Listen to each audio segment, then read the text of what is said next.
नालासोपाऱ्यामध्ये मतदानाच्या तोंडावर पेल्हार पुलाजवळ पोलिसांनी एक मोठी कारवाई केली आहे। रात्री 2:30 वाजता सुमारास एका बाईकची झडती घेतली असता पाकिटात लपवून ठेवलेली 10,09,000ची रोकड जप्त केली।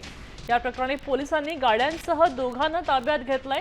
त्यांच्यावर पेल्हार पोलीस ठाण्यामध्ये गुन्हा दाखल केलेला आहे। ही रक्कम नेमकी कोणाची आहे, कुठे चालली होती याचा तपास पोलीस करतायत। आपल्यासोबत मनोज तांबे जोडले गेलेले आहेत। मनोज, नालासोपाऱ्यामध्ये ही रोकड जप्त केलेली आहे, तरुणाकडनं आणखी काही माहिती समोर आली आहे का?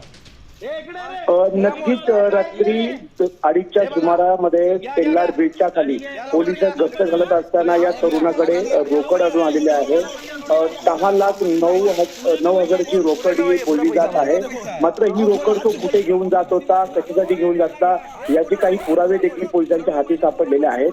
पेल्हार विभागातील काही लोकांची नावं समोर आली आहेत। त्यांच्याकडे हे पैसे पोहोचणार होते।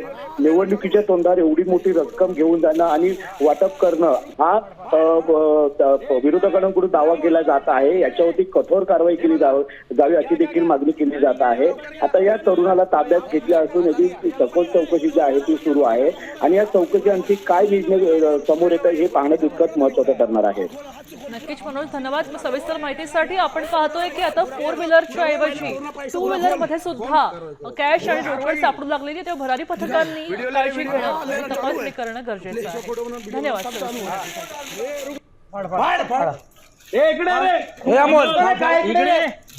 हे बघा, घ्या घ्या घ्या गाडी घ्या, या लवकर घ्या, हातात घ्या,